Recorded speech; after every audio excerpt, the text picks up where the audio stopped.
Asauddin Owaisi.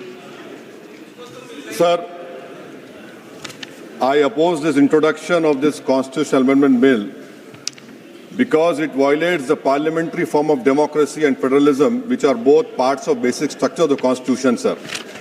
Sir, this is not about the one reservation. The main goal is to make South rule and other areas the ruler and completely erase the representation of OBCs and Muslims from the elected legislature.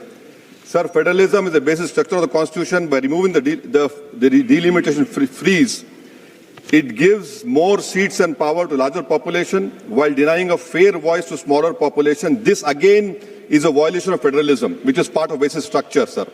Sir, the Hindi heartland has 38.1%.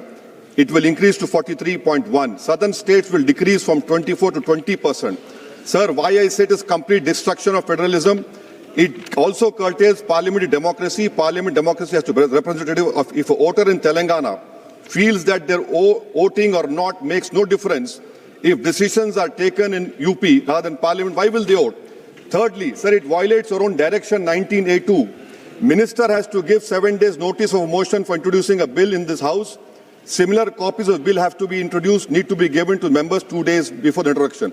Third, sir, this is a clear violation of 123B of RP Act 1951 to 1 week before voting.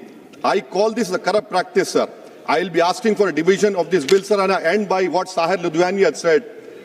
यहाँ पर गरीबों से मतलब जुनूबी हिंद के लोग, मुसलमान और OBC, इसका साहिर लुधियानी ने कहा सर, शहंशाहों के गरीबों से ताल्लुक ही नहीं, एक शहंशाह ने दौलत का सहारा लेकर हम गरीबों की मोहब्बत का उड़ाया मजाक।